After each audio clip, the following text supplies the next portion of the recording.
Welcome to Tales from the Tips. I'm DA. Good to be alongside 15-year Tour Caddy Mick Middlemo.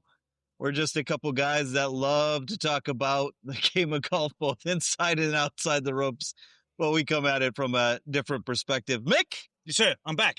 How you feeling? I can talk. I feel fine again. There's nothing worse than an Australian that can't talk. You sounded like death warmed over last week. I was not in a great place last week. The old flu got me a little bit. It's got nothing to do with wearing shorts when it's 20 degrees. Really? Nothing to do with that. Nothing to do with that. But what were you around that contracted the flu? I have no idea.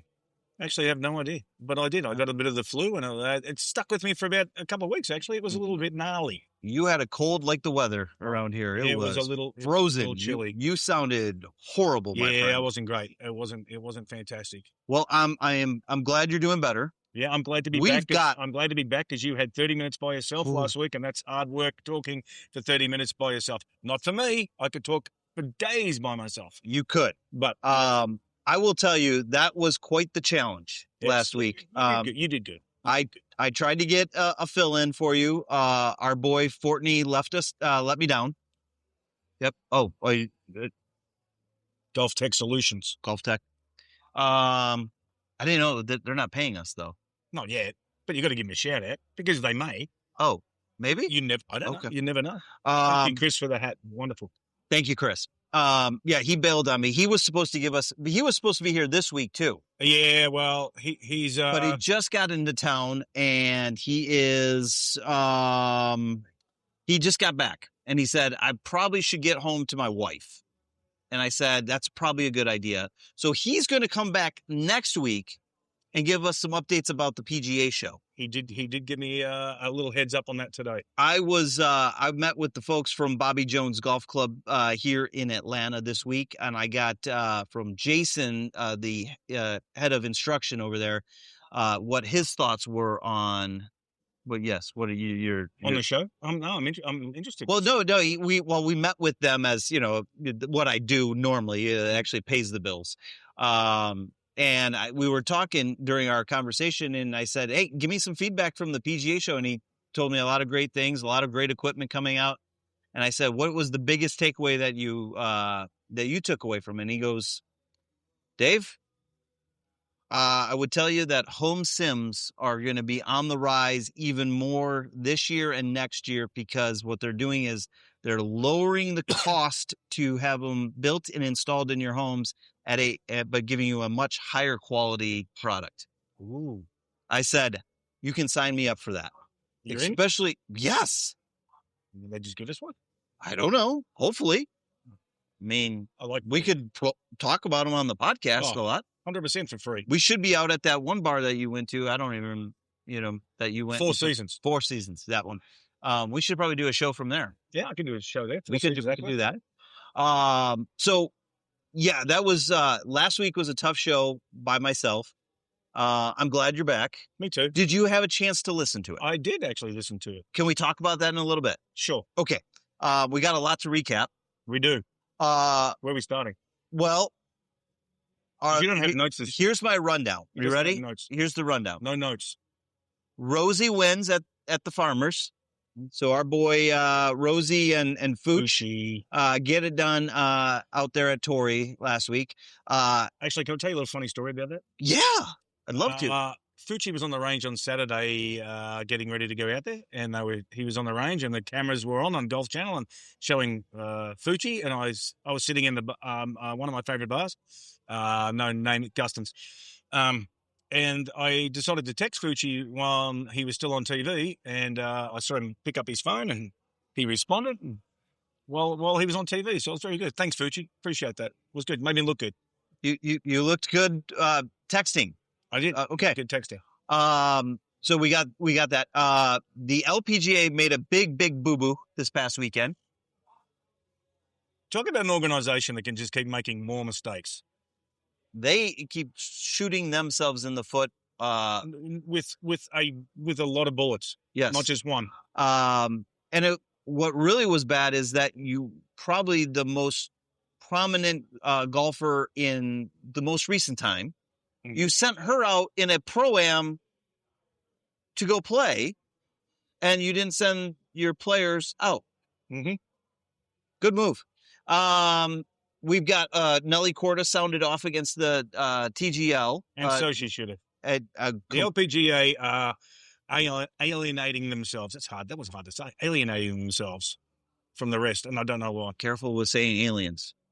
Come on. Oh, I'm a legal alien.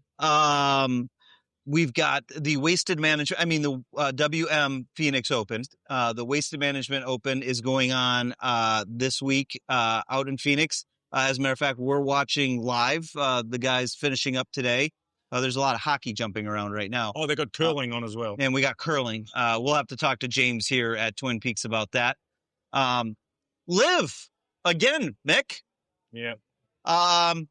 They got world golf ranking points. Well, they're 4 rounds now, but they're not happy about it.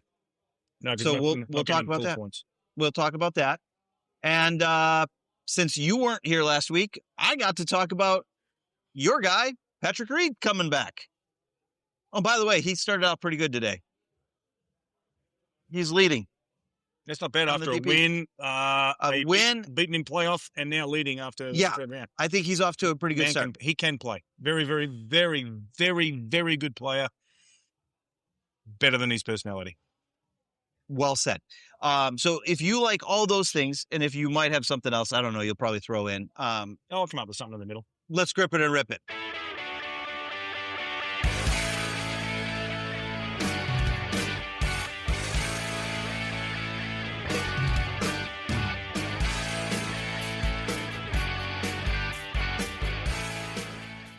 No notes, Mick. Dave's ready to rock and roll. Let's start with the farmers. Justin Rose. Dun, dun, dun, dun, dun, dun. You just sang the jingle. Yeah, I did. They don't pay us. Again, not yet. You've just got to throw it out there just in case. They can't. I'm not in the freebie business. They can't notice it unless it is the farmers. It's the PGA. It was the farmers. What a victory, though. He walloped the field out there. Destroyed them. 7 strokes. And really kind of just beat it around the golf course there on Sunday. He could. He as soon as he had that big lead on Saturday, I was like, yeah, nah. That man is too good of a golfer. He could have shot even par and won that easily. So it was big shout out, big congratulations, obviously, to your buddy Fooch. Yeah. Great to see him. Very emotional, those two, as they were walking up 18. Finally, Justin gets it done with Fooch out at Torrey. They're a great team.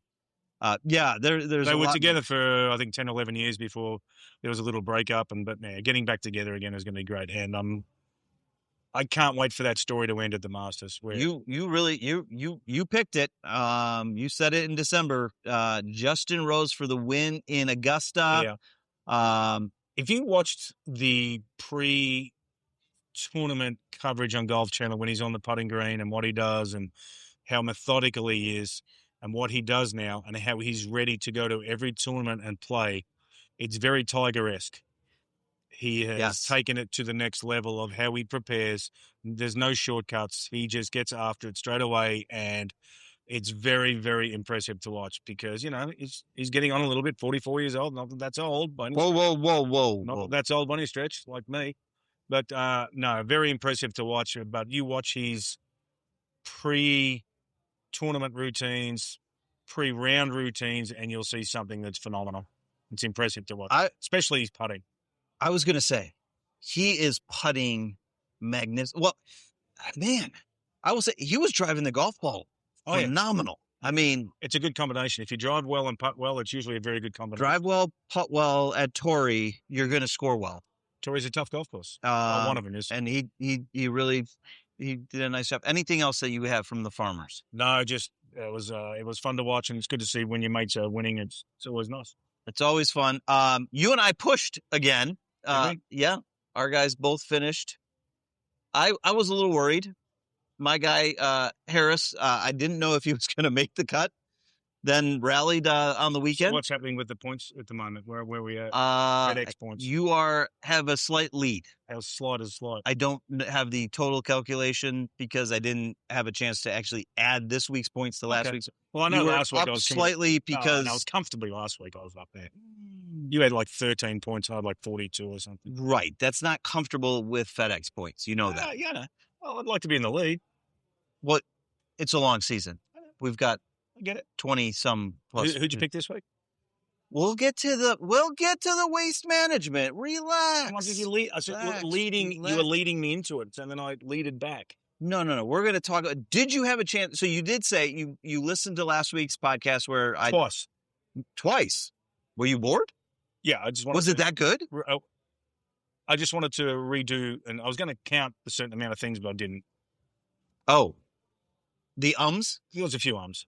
I have a tendency to do that. Yes. So what out of the things I stated, I was going to say it's very, very hard to sit, like as I said earlier, it's hard to sit there and talk for 30 minutes without anyone to lean on and stuff like that, because I tend to do a lot of talking as well. Yeah, you did good. TGL, obviously the females and the LPGA Tour. What a useless bunch of people they are right now. Well, we can discuss that. Big mistake this past weekend out. What a huge chance! What a huge chance they had. Anyway, bless their hearts. For those that are living under the rock, the shortened LPGA and its first tournament of the season gets shortened to 54 holes. Now, the good news, Nelly Korda wins. Mm-hmm. Played beautifully. She played a wonderful 54 holes of golf. Probably could have gone out and played 72. Probably could have. Probably should have. Mm-hmm. I've been in 36-hole tournaments before. But you had a monsoon. Yeah. And you couldn't play on the golf course. If you win a 36-hole tournament on the PGA Tour back in the day, if you did win a 36-hole PGA tournament, you got the prize money, but you didn't. Doesn't count as an official win. Ooh. Oh, that makes sense. You didn't play a full tournament. 54 holes does, though, but 36 does not. That makes no sense, though. I guess. And that's what does. So the executive team at the LPGA decided to, because of conditions, the cold and the wind, decided to cancel Sunday's round. And the forecast they were looking at on Monday didn't really set itself up to be any better. But Mick, I think the catastrophic mistake was to send the Pro-Am celebrities out on Sunday to play the golf course. And you sent out one of the best women golfers that we've ever seen to play in those conditions as a celebrity. And then you gave her a microphone. Mm-hmm. You don't make your own women available for standard media, but you have a very prominent LPGA member that has her own radio show. Mm-hmm. Mick, in the decision world of, on a scale of 1 to 10, 10 being great idea, 1 being horrible, where would you rate this idea? Probably lower than 1. Okay, me too. I just don't know who sat in the building and went, oh, yeah, let me come up with a great idea. And then went, yeah, that's great. Well, and then Commissioner did send out a note this past week to the staff basically saying, yeah, we made a mistake. I'm getting tired of talking about growing the game. And I agreed 100% with Nelly. I said it last week. I agreed 100% with Nelly. You had a chance to grow the game with TGL and WTGL by combining and having women play with the guys. I just don't get what this group is doing. I don't think they know what they're doing. I think there's a lot of knee-jerk reactions there, and I don't think they have I don't think there's a plan. I don't think there's a strategy. I think they, off the cuff very quickly, go, oh, let's do this. I don't think there's a set plan in place for the LPGA. If there was, I think they'd be doing a better job at it. Quite frankly, they suck. Can I say that? Well, right now, their track record since Craig took over has been very poor. Yes. And again, I would like to believe he came from the PGA of America, where when you look at an organization, and by the way, congratulations to the PGA of America, they have hired their new CEO as well, a chief marketing officer guy. You see that? Move on. Not from golf. No, yeah, great. So I haven't been able to research it enough, so I didn't want to bring it up in today's podcast. And the reason why is you did though. I know. And the reason why is because there is an organization, though, that historically, executive after executive after executive, has always done it right. And they've done it with men and women who absolutely love and care about the game of golf and the professionals that run the game of golf. I don't understand why you go outside your own ropes and you go find your next guy and he's a marketing guy. The last time I checked, the PGA of America isn't for marketing. It is to help grow the game through the PGA professionals. You need a business executive in that chair that has sat in the chair of the professional that has maybe worked. The LPGA need a marketing guy. Anyway, let's not beat up on the LPGA every week. They do that. They do that themselves. Well, let's go to. Well, as I promised that I wasn't going to talk about 2 weeks ago, we had to talk about them last week. Live. Patrick Reed announced, and you haven't had a chance to comment on Patrick Reed coming back. Big shock after, I will say, he wins in Dubai. Very, very smart individual, though, by resigning his membership. Incredibly smart compared to the rest of them.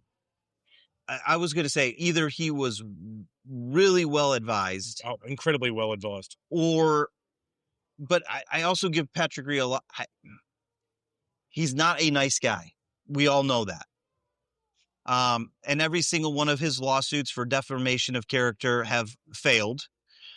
He's gone after a guy that I completely disagree with most of the time, even though Brandel is Brandel, and cares about the game of golf. But at the same time, what is this going to do for the PGA Tour next year? And actually, really the fall, because that's when he is eligible to start playing again. Well, he'll be back. He's going to be back. I think it's good. Well, I think it's good for the PGA Tour. Everyone likes a villain. Every story needs a villain, and he's a villain. But he's not well liked, so it's kind of. He's not going to be welcomed back like Brooks has been on the range? No, he's not. I don't think he's going to be welcomed back at all by too many people. He was a villain when he was there, and a villain when he left. He's going to be a villain when he comes back. There's too many shady little things that he's done in his career. I just said shady. I know. I'm just I'm looking at hockey up there. I didn't say anything. I didn't call him anything. I just said shady. We got women's hockey going on in Cortina. Shady. The U.S. women's team is. Why are you trying to change the subject? Underway in Milan. Shady. Milan. I didn't say anything. I just said it. No, you never said anything wrong. Okay. So this week, the Live Golf Tour officially received notification from the official World Golf Rankings that they will receive points. Yes. Top 10 guys will receive points. Mick, they're not happy. Why aren't they happy, Dave? They're not getting enough points, Mick. Oh, well, strength of field will probably do that to you. That would probably do it, but if you heard some of the guys talking this past week, they're willing to challenge you all that their entire 54 is stronger than everybody. Well, maybe they should have a little tournament at the end of the year. Maybe they should have a Ryder Cup, live PGA Tour, get together and have a little crack at each other. 54 first, their top 54 versus our top 54. Yeah, there you go. That would be wouldn't that be a TV special? That would be a fun little head to head, 1-on-1, all the way down. See who wins. You're on to something. We should trademark that. I think you should. Trademark let's that. Let's cut this out. Edit. Slim, hit pause. Never happened. So Mick, we were talking about the LPGA. No, actually, honestly, getting back to Liv. Couple guys also coming back. Kevin Na announced that he will be. I have no idea why. Seeking reinstatement. I don't even know how Kevin Na is. He's got to be close to it. He's probably getting ready for. He wants to come back, get ready for the Champions Tour. Do you think that's what it is? Yeah, I don't even know how. Let's have a look and see how old Kevin Na is. Okay, you look up Kevin. Any other thoughts about what's happening? Obviously, this week, John Rahm was asked about it. Bryce, by the way, did you see the news this past He's 42. week? Bryson. Yeah. Not happy. Boy. Well, according to him, he didn't sign up for 72 holes. Oh, well. Well, he does make a good point because the contract would have been 54, but the poor guy has to go out and play another 18 holes. How taxing that must be on his body. I mean, how tired must you be playing 72 holes? I'm sorry, Bryson. That's, get over it. Right after it came out that he was trying to leverage another 500 to 750 million. Yeah, get over it. So that means he was told no. And now he's going to start complaining. Get over it. So do you think holes, you'll be fine. Do you think for the next 7 months we're going to hear complaining and whining? Yeah, probably. Okay. You're not the one carrying the bag. Twin Peaks is the best in the game. Here, your favorite drafts are poured at a frosty 29 degrees, and rare barrel-aged whiskeys are served just the way you want them. It's bigger game days and bolder fight nights. I mean, where else can you find a scratch kitchen that always comes in clutch every day from lunch to late night? Only at Twin Peaks, the #1 sports bar. Hit a home run for happy hour and ask your Twin Peaks girl about local specials on drafts, cocktails, shots, and more. Waste management. My favorite event. So last year, someone actually asked me earlier how many times I caddied there, and I was at a loss. And I think it's either 6 or 7. I think it's 7. 7 times. I think 7 times I was there. Well, it should have been 8, but your guy got beat up and thrown in a trunk. No, he played. Oh, that's right. He came back for that one. He played. That was his first event back. What a great decision. So 7 times. Mm-hmm. Last year at this time, you told us the story about Daniel Chopra. By the way, Chopra's the color analyst on the radio broadcast. He's doing this good week. too. He's doing phenomenal. I really like listening to Daniel. He's got some great comments too. You told us about that he blew one so far right that you still don't think it's landed. Out of bounds. I don't think it has yet. It's probably just rolling through the desert still. I think it's just circumventing the earth. It's just going around there. So what were some of the other things that you were able to witness? Now, because clearly back when you were on tour, not that I'm aging you, I don't want to do that to you, 16 really wasn't the same 16 as we see on TV right now. 100% it was. Oh. Well, I was there when all the grandstands were there and all that sort of 100%. All those grandstands were there when I was there. 100%. The whole time? The whole time. Those stands have been there since I was caddying there like 7 years ago. Yes, 100% they've been there. I think the funniest one was when I filled in for Brendan de Jong, and we had a good result. I think we finished 16th or 17th there. And we stood on the 16th tee, and the guys leaned over me in the crowd, and I had walked through the tunnel first because Brendan had finished first. And I sat down, and then they were like, these guys were leaning over going, your guy is not going to get closest to the pin. I'm like, I bet you he does. And they're like, well, we bet you he doesn't. And I'm like, well, what odds you give me? And I said, well, it's going to be 3-1, obviously, which was great odds for me. And Brendan hit it to about 3 feet. So these guys owed me like $40 or something like that. And so as I was getting ready to pick up the bag and leave, there was just money coming out of the grandstand. And Brendan looks back, he goes, what are you doing? And I'm like, I bet on you to be closest to the pin. And it's like, so I'm picking up all this cash off the ground and so I'm putting it in my pocket. And so, that was, and he was like, yeah, do I get a cut of that? I'm like, no, you went in on the bet. So, but it wasn't much. It was like $40 or something, but it was fun. It was just fun dealing with the people. And of course, the Robert Allaby one was fun, obviously, because there was the whole, he was at a strip club thing and that's what that was the rumor at the time. That was the time, and stuff. Right? So when you're walking up 16 and you got the crowd on the left, the crazies from Minnesota and stuff, they got all these fake dollar bills and they're like throwing them out on the fairway and the green and stuff like that. So it was, that was kind of funny as well. So the 16th hole, but, and I can honestly say, and I was talking about this yesterday and today, there's nothing better when you come off 15, par 5, which is a great par 5. Yes, it is. Island green. when you come through that tunnel and you stand there and all the stands are all around you and stuff, it's like, it still gives me goosebumps to this day, that feeling of standing. And it's, you go get your yardage and then you listen to the crowd and they're not exactly quiet. They try to be for some people, but what an awesome atmosphere it was. Yeah. The first time I caddied there was for Trip Eisenhower. Okay. And he was one of the first people to ever. He loaded his bag up full of TaylorMade hats from the TaylorMade van.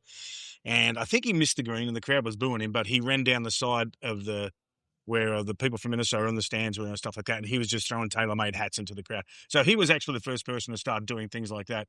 And then, of course, the caddy races used to be phenomenal there.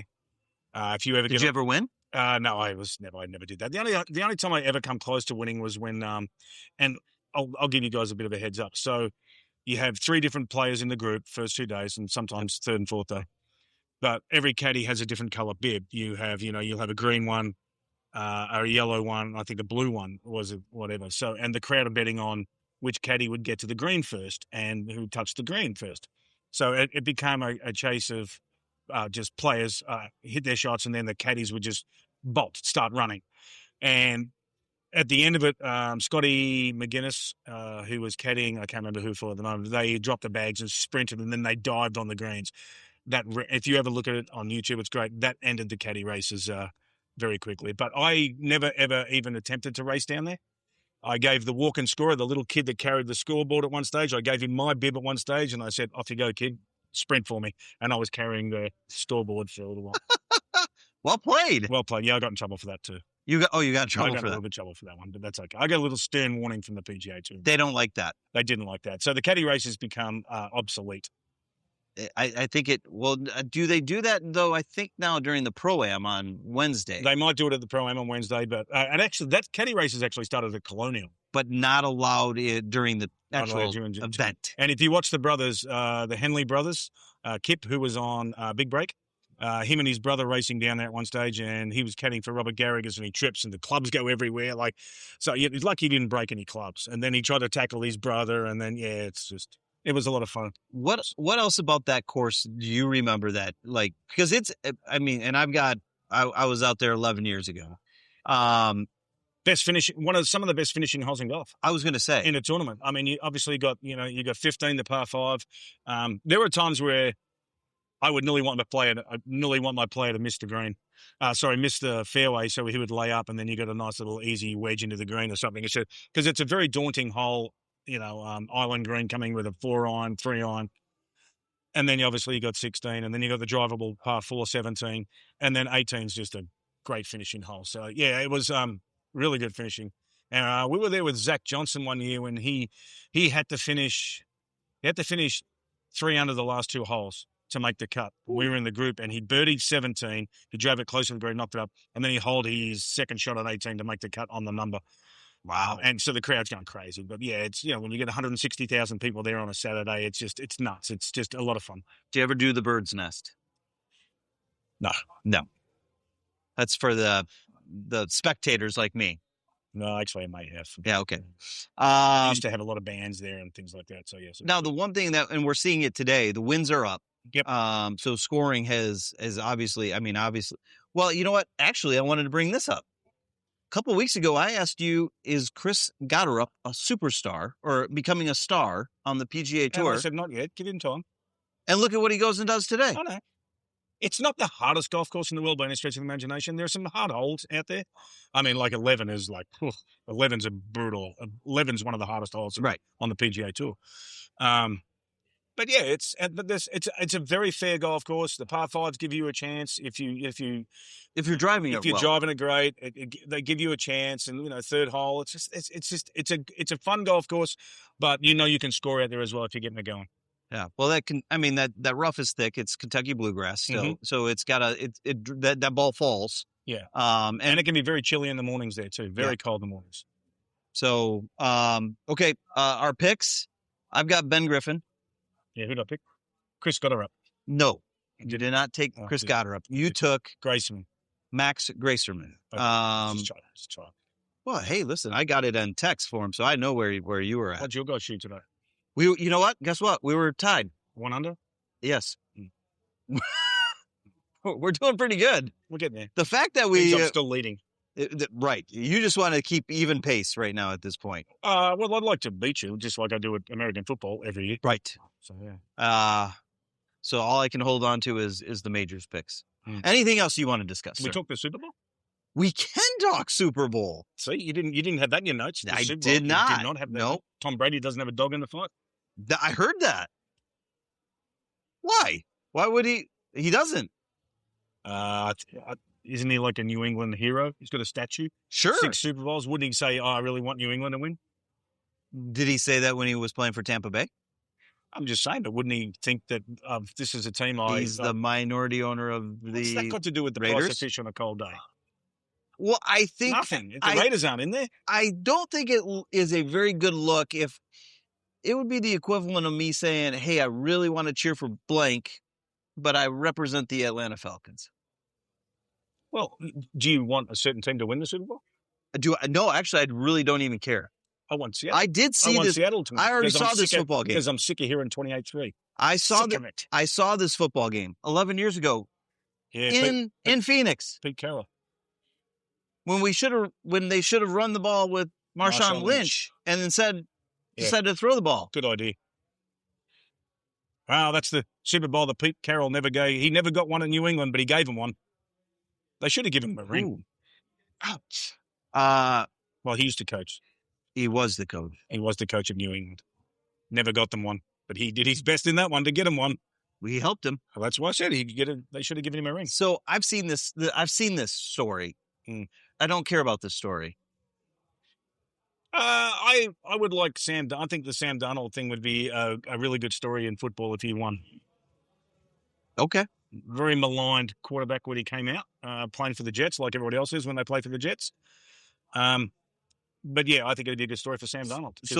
So who do you think plays better, Sam Darnold or Drake May? I think Sam Darnold. Okay. I think when you've shut out the noise for so long that he's had to listen to he's going to be the same Sam Darnold. He's going to do this. He's going to do that. I think he's been very impressive. I like the way he plays. Okay. When you've been maligned and shut down and put down for as long as he has, and he keeps bouncing back, I like the resilience. I think that's a really good story. It would be great for Sam. Sam has bounced around. He, a couple of years ago, he was sitting back up in Carolina. Mm-hmm. And San Fran, I believe. I mean, it would be great. It would be a great story for Mike McDonald, former Michigan guy. I knew it. I mean, it'd be on the flip side. It'd be great for Mike Vrabel to be the second coach of all time to win as a player and win a Super Bowl. Who was the first one? I don't remember. I heard this statistic the other day for the same team. We'll figure that one out. I'll let you look that up. I'm not going to do that, Mr. Football. But I really. Wasn't it a Denver Bronco? Could be. Kubiak. Yes, Gary Kubiak. You're right. Denver Broncos. Yeah. See, I know my American sports. You're welcome, buddy. I got you. I love this guy. I got you. I love this guy. He better not move on me ever. I got you. So, I really don't care. I'm looking forward to. We've got a great menu planned at the house. Me too. I work. I'll be at Gustin's. You'll be at Gustin's. Yeah. I've got everything laid out. I've got everything planned. I'm excited. The weather's going to be nice here finally in Georgia. Are you playing golf this weekend? I did text Greg Elliott today about that, and he hasn't responded back to me because I know he's having a busy day at work. But hang on, maybe. No, that was Chris. That was Chris. Yeah, maybe Sunday. I think Sunday afternoon would be a great way to spend. You're going to play Sunday right before the Super Bowl. You're going to be able to get done. Go home, shower, get ready, come back. There you go. No drinking on the golf course. My buddy Greg's not drinking at the moment. Why? I think he's got some doctor's appointments coming up, so he's just going to fake his doctor's appointments and make them look good. Got it. Wow. All right. As you do. Yeah. I mean, you know what? I probably will be doing a little bit of watching two different things at the same time. I'll be watching a little bit of the Super Bowl, but I'll be paying attention to the Olympics. So Winter Olympics? Yeah. Team USA, baby, all the way. Yeah, the Australians, we're not high on the list of. We've won a few gold medals in the Winter Olympics. Yeah, I don't see a lot of winter sports. No, it's not a lot. We've won a couple. Right. You want to go back and look at our first, Stephen Bradbury winning the speed skating back in the day? They have been good speed skaters. Oh, this was one of the great victories of all time. Look it up. It's great. There you go. So we're looking for tomorrow night. We're going to be watching the opening ceremonies. We got a whole slate. My daughter Kendall is swimming conferences right now. As a matter of fact, I gotta be paying attention to see what time she's in the pool. She had a great first swim this morning, so we'll be watching her all weekend. So yeah, all good. So, well, sir, I think that's it. I've got to give a shout out to Kim Joyner because she says that I don't give her a shout out enough, and she knows I love her a lot. She's an amazing woman. So, hi, Kim. Hi, Kim. There you go. Yeah, there you go. There you go. All right, buddy. All right. Well, thanks for teeing up with us on Tales from the Tips. If you're catching us on YouTube, make sure you give us a like, hit that subscribe button, drop us a comment, let us know, hey, you guys really are awesome, or Mick stinks, or Dave says too much. I don't care. Just drop us a comment, let us know that you actually care. You just say. You can catch us on all the socials, Instagram, X, and your favorite TikTok. And you can find this podcast where you find your favorite podcasts, Apple, Spotify, YouTube, and now available on iHeart Podcasts. Just search for Tales from the Tips under podcasts. Get the plus button, give us a thumbs up, like, and enjoy. Mick? Yes, sir. You can find us always on Twitch. We're live on the Twitch. Let's go Seahawks. Hi, everybody out on Twitch today. I hope you keep your drive straight, sir. I hope you knock your long ones short or in or whatever. Drives are always straight. And keep your scores low. Start out the season the right way. Yes. I'll be out there Sunday golfing. We'll see you next time on Tales from the Tips.